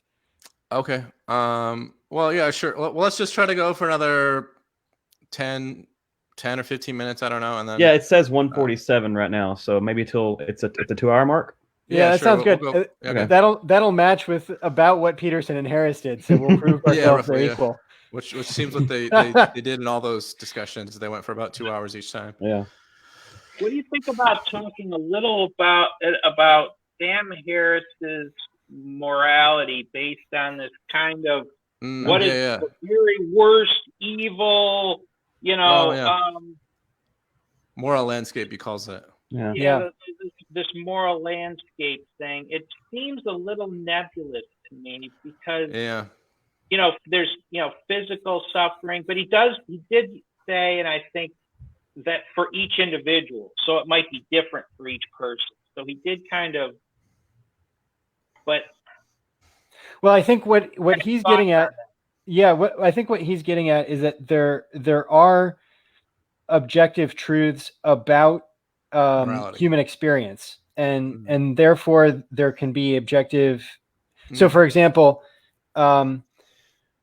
being boiled alive or something like that, you will be very hard pressed to find humans that would rather experience that than, let's say, experience the eating of a delicious sundae or something like that, banana split. If you have your choice between those two experiences, virtually no humans would choose to be boiled alive, right? He didn't use this example, but I'm just, I've got some first-century Christians that did, but right. Yeah. Well, all things, all else being equal, let's say, if it's not that your pride or honor or whatever else, eternal salvation are on the line, it's just, hey, what do you want to do today? Well, no one's going to say, well, let me see if I can get boiled alive today. And the reason why is because there are predictable experiences that will be mapped onto human consciousness and nervous systems, and just experientially there is a certain framework that is objective, and we might experience it subjectively, but it's, there are things that are virtually guaranteed to generate misery. And so if you have we were talking about multiple hierarchies and playing many different games, and I think that is another way of viewing what he's talking about with the moral landscape. As I was talking about, I think Jordan Peterson and Sam Harris each have different ways of conceptualizing the similar ideas. And I think those playing those hierarchy games and generating additional games is how Peterson might frame it, but I think Sam Harris would talk about it more as navigating the moral landscape, and I don't think those are necessarily mutually exclusive conceptual frameworks. Well, okay, they run together, but okay, I have listened to all 4 of those lectures twice now, and some other stuff by Sam Harris, but not a lot. I haven't read his book, but just like Milo was saying, it gets to seem pretty nebulous, and that I get what he's saying, and this is kind of what Jordan was getting at in all the lecture or the discussions, is that yes and no, because if life were only that simple, and I mentioned this the other day when we were having a talk, is that it's not usually that simple where it's the choice of hey, do you want to get boiled alive today or have some ice cream? it's these little things that on some ways you could hurt yourself in a way, but you might help somebody else, or vice versa. You might sacrifice your own comfort either to help your future self or to help someone in your community or that you love, or whatever else. It's that life is infinitely complicated, especially in these moral ways. And what they kind of got stuck on, but is really important, is this idea of you have all these facts, but it's not that simple that, punching a baby shouldn't be done. I wouldn't punch a baby, and probably none of us would. But we know that. And this is kind of like what they're trying to get at with the whole, and they kind of got stuck for hours, is why do we innately know to not punch babies? Right. And we might innately want to punch Donald Trump, or we might want to punch somebody that's being stupid or whatever. I don't know. But we innately want to maybe not punch babies, but punch people that seem to be a threat or seem like idiots or whatever. But it's not so simple as to why that is. Right. Now, you can say a lot of reasons of why that might be, but it's not that simple, because sometimes it might be, let's let an idiot like Donald Trump speak or even be president. And I'm not necessarily advocating that, but in some ways it might bring about certain truth or whatever. So it's just that life gets super endlessly complicated, and yeah, this it was a good area to go as we try to talk more about what they talked about in that lecture or discussion. And that brings up Hume's is ought gap too. Right, which is right. It's what ought doesn't tell you what to do, or you don't get a ought from an is. Right. And the thing and is, he was challenging Sam Harris about that for a while. And Sam just kind of danced around that for hours. Right. Like, he never actually went into it. He just kind of says, we intuitively know to go for this and not for that. But I don't know. They never really got to where I would have liked to see them get more is, one, just talking about the more complicated things, like if they did just barely, but it seemed like Sam just kind of danced around that. But then two, is it's not just the practical things, like maybe running into a burning building will give you scars for your whole life, but it'll save a baby. But it's the internal transformation. And so, okay, like in the second thing, the only thing that I think was really useful out of it, because they got stuck for over an hour, but they talked about this metaphor of a useful fiction of I could share a gun with you guys and show you the gun if we all pretend that it's loaded, even if we know it's not loaded, just because then we're being ultra careful and make sure people don't get their face accidentally blown off because we made a human error or whatever. But I would have liked them to also talk about the internal aspect, that not only nobody gets their face blown off or their foot blown off accidentally, but also there's trust built between them, and people have better habits, and they become better people internally. Right. So there's two huge topics that we might need to save for the next discussion. Sure. Metaphorical versus literal truth. That's right. One probably the biggest one. And the foundations for ethics and why, how you get past the is-ought gap if you get past it at all. So those two huge things. That's a really good place to begin next time. Absolutely. Sure. I have tomorrow. I have a Aristotle ethics study group that I'm going to be meeting in, and I love the fact that what you guys are bringing up triggered in my mind that it actually kind of connects with that too, because what Aristotle does is not really try to rationally prove that his ethics is sound and that kind of stuff. It's just he's sort of preaching to the choir, and so is Sam in a sense. Sam is saying we already know these things are, you know what the right thing to do is, right. and you intuitively just do, and so actually I think there's more truth to that than it seems like on the surface, because I don't think you can get there through rationality. I think that is, I think that is the, and that's why religion endures, is because you cannot reason your way to it. You have to kind of feel your way through it. And sometimes you reason your way into becoming the devil on earth, like Hitler and Mao and some of those others. Yeah. Reason. That was Lucifer, right? The most beautiful. Well, yeah, I'm just saying, but you can, those people, Hitler, Mao, and Stalin and Lenin, they had rational explanations why they did what they did. Right, and rationalism is the crowning jewel of our consciousness, of our brains, right? I mean, we're the creature that's able to do that, and yet it can be our undoing, because if we give it too much power, then it cripples us, because we can't. You can never know enough to make the correct decision. You can, that's because there's a balance between order and chaos. Yes, yeah, and the only way to do it is to take that leap with emotion, and you may be wrong. That's the problem, is that you're going to have incomplete. No matter what action you ever take in your life, you're going to have incomplete information, because you don't know how that's going to play out. Whether you're viewing the world from a utilitarian standpoint or categorical imperatives. How do you know you've got the right?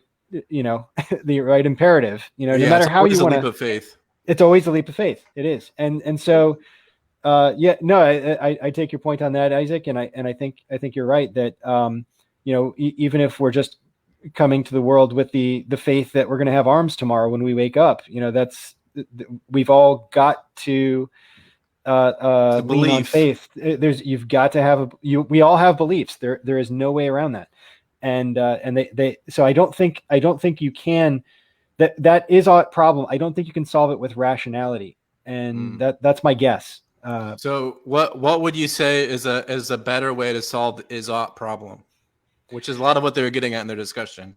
I think we're learning that with machine learning, where it is extreme amounts of data and empirical testing and algorithmic generation and iterative algorithmic generation. I think that's what we've been doing as a species. That's what evolution's been doing since the beginning. It's an iterative process, and that's what we humans have been doing with our societies, is iterative processes. Where for a long time we said, maybe democracy could work, maybe republics could work. Let's try monarchies, let's try theocracies, and we have all these, communism. I mean, we keep trying all these different systems in different places in different times, and some ideas take hold, some ideas disintegrate, they come back, and it's just this wild churn. What's funny on that is important is that most people either don't realize or they won't admit, or both, or whatever, is that we're actually in a hybrid form of democracy and, you could say, communism or socialism in America and just about the whole world. And at that, in our own government, and to a degree in world government, whether you want to say there is one or not. And I'm not talking conspiracy. I'm just talking about how all the countries are connected psychologically and everything else. In their Economically. games, in their games and everything else. And it's funny because it's almost like China's our shadow or our opposite, in that they have the same type of thing where it's a hybrid between a democracy and extreme socialism, and they're more on the socialist side, we're more on the democratic side. But a lot of people don't even realize that. They're just like, oh no, those guys are communists and we're have a democratic society. But we have these hybrid things, and they're constantly updating whether we acknowledge it or not. Yeah, the whole reason why they're competitive with us, why they're able to rival us, is because they have adapted their systems to mimic the most functional parts of ours, the market economy, the entrepreneurial landscape, and they've come up with their own framework of how they do it.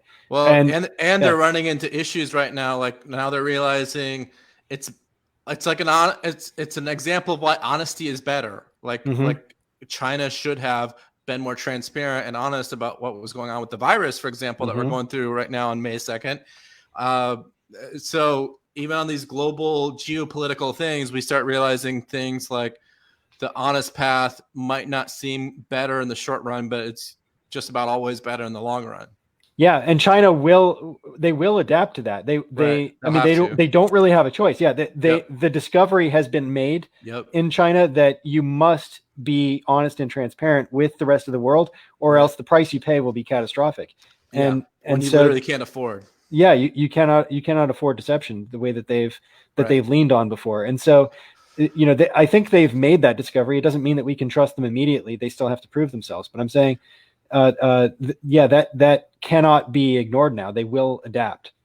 And this is a good thing as far as how that we say there's these meta games always going on, or this hierarchy of hierarchies, or free markets, whether we want to say they're going on or not, they're always going to be going on in different ways. And it's increasingly more and more so, especially as the world gets increasingly connected, and we'll see more and more. We're going to have the Starlink satellites up in the next 5 or 10 years, and then everyone in the world will be connected somehow. Like even the billions of people who don't have internet at all will have some kind of internet. And as we become more connected, we have to adapt and evolve. We just don't have a choice. Like before, if there would be bad forms of government that we could run for hundreds or thousands of years, whether you want to talk about Europe or Egypt or whatever else, because they could be relatively isolated. And now we're so massively interconnected, we have to constantly update, and we don't get a choice. Yeah, we've figured out things like war is a horrible idea economically and everything else. If we can stay away from censorship, because that's free speech. I think that is so important, and governments are always tempted to employ those tactics when they feel threatened. Regardless of whatever party's in power. It's always a temptation. And whether their party is or isn't, sometimes you have institutional political alignment that leads to it. So I think that's important, because then we don't update if we're cut off from really communicating. The more we're connected, the better.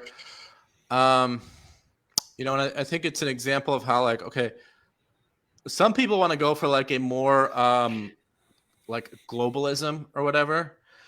And I think that you're always going to want to have, in fact, you always have to have a hybrid, which is nationalistic type things, putting America put America first, China put China first, and then they compete, which is great. And we have the states that are competing, especially as we're seeing now, as some states are opening up, businesses sooner than later, and we're going to see which is better to open up now or in 2 or 3 months from now, and all those things. It's and that's happening on local levels. And this is the thing we got into some talks about recently, as far as how that's almost like competing spirits of how, and I know it's not literally, but how you'll have your local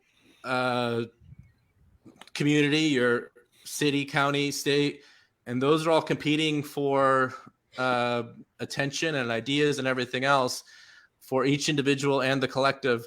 And so that's just going to go. But we want to always have both. Go have some involved in the collective and be individualistic and nationalistic to a certain degree at all times.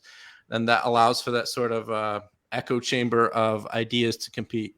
I think Yuval Noah Harari has a lot of interesting things to say about that tension and it not necessarily being mutually exclusive. The vital importance of the nation state. So maybe we can get into that next time too. Sure. Yeah, there is like a certain regional needs that are different, and a one size fits all always it has a cost. So right, like it's recognizing that there's regional needs that are very different. There's cultural differences. There's geographical differences. Yeah, like if you look at how New York City's set up, we might have to keep them completely on lockdown until, or at least maybe the subways or certain things on lockdown for, who knows how many months, just because of how viruses can spread in that kind of a city environment compared to, we're all in a little bit more rural environments, at least compared to New York City. So I don't know when our worlds might get opened back up economically and whatever else, but it'll at least be, and that's funny because the physicality of our environment depicts the political and everything else. Yeah. But, it's just like we saw with how we have to be more careful with viruses now because, just like with the Spanish flu and whatever else, it didn't spread to the whole world like this because people didn't travel so much 100 years ago. But now when anybody gets any new virus strain or whatever, it's going to potentially travel to the whole world. And so now we're stuck with this forever. Yeah. But I think that's, in some ways a blessing because it means that we're going to have to adapt in ways that are going to be advantageous for us in the long run. We're going to, so for example, this probably won't have a lethality rate of like 10 or 20%, let's say, this particular epidemic, but who's to say that we didn't get caught off guard? It could have been a different timeline where it was something like an Ebola that escaped or something, it was something similarly just utterly catastrophic that would have killed billions. It could have been a much, much worse thing. We're going to, over the next several years, we're going to be setting up. You can expect this will be the number one priority of the entire world. Humanity will construct a pandemic response system. And I used this example the other day when we were having a similar discussion, how sometimes like Jordan Peterson will use the example of how, people said when there was Hurricane Katrina, like God was punishing, that area for their sins or something. And yet it's funny because a lot of people meant that literally, and they were literally probably almost definitely wrong, but not exactly, because in his metaphorical way of kind of looking at things, they could have prepared their dam systems, they're built up their flood walls and everything else. So the damage would have been much, much less. Now, I say that because similarly, we knew this was coming. It's just politically, we weren't going to deal with it until we had to, because it's just too much money and inconvenience and everything else, although they prepared on somewhat as much as that they could. And now we're having to adapt for that. So, which is kind of like the metaphor of like, if you don't deal with the dragon when it's a snake or a baby dragon, you're going to deal with it later when it's a huge dragon and you have to tame it, which is kind of what we're going through now. And not just the dragon literally of the virus, but how that we deal with and prepare for those type of things, like you just said. Yeah. Yeah, I think over the next several weeks, we're gonna really see what direction things go. Because there's a lot of decisions getting made right now, and there's a lot of cultural events happening, protests, opening up, and so if the places that get opened up see a spike in infection rates, then that'll have an effect. If the places that open up, basically go along smoothly, then that'll have an effect. And Yeah. so I think we're gonna. And people are going to have to learn how to be better leaders, not just for like their own political gains, but learn how to say, okay, here's like the public health language of what we need to say, of not just things are going to go back to normal overnight, but okay, we're going to open up ABC businesses and ABC whatevers, but we're going to do it this way, whether that's, hey, if you're going to do this and this and this, you're going to have to wear masks or gloves and maybe certain things like that, or let less people in certain confinements at a time, things like that. Mm-hmm.